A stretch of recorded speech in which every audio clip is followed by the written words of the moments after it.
bienvenue sur Info 24 du Monde, votre chaîne d'actualité sans filtre. Aujourd'hui, une bombe politique secoue le Cameroun. Issa Chiroma Bakary, figure emblématique de la scène politique camerounaise, vient de faire une déclaration pour le moins surprenante. Devant la presse, l'ancien ministre de la Communication a lancé un appel direct à la Cour constitutionnelle. Aujourd'hui dans cette nouvelle vidéo on vous dévoile tout, mais avant de commencer abonne-toi à la chaîne et active la cloche de notification. Si c'est fait on se trouve après le générique.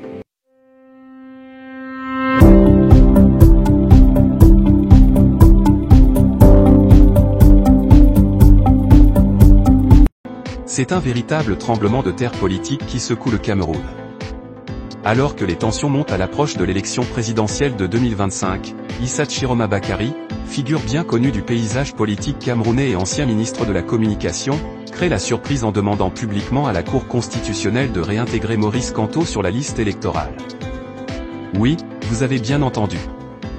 Celui que beaucoup considèrent comme un fidèle du régime en place prend aujourd'hui une position radicalement opposée à la logique d'exclusion politique.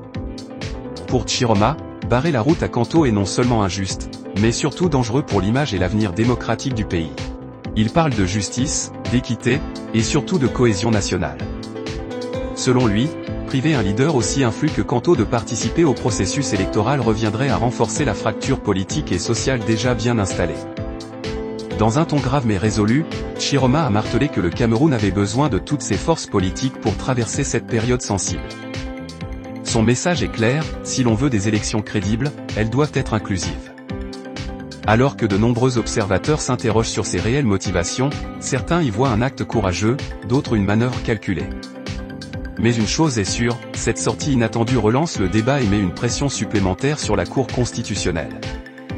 Maurice Kamto, toujours populaire auprès d'une large frange de la population, devient aujourd'hui un symbole d'un enjeu plus grand, celui de l'ouverture démocratique ou du verrouillage total. Le pays retient son souffle, car cette déclaration pourrait bien changer le cours des choses.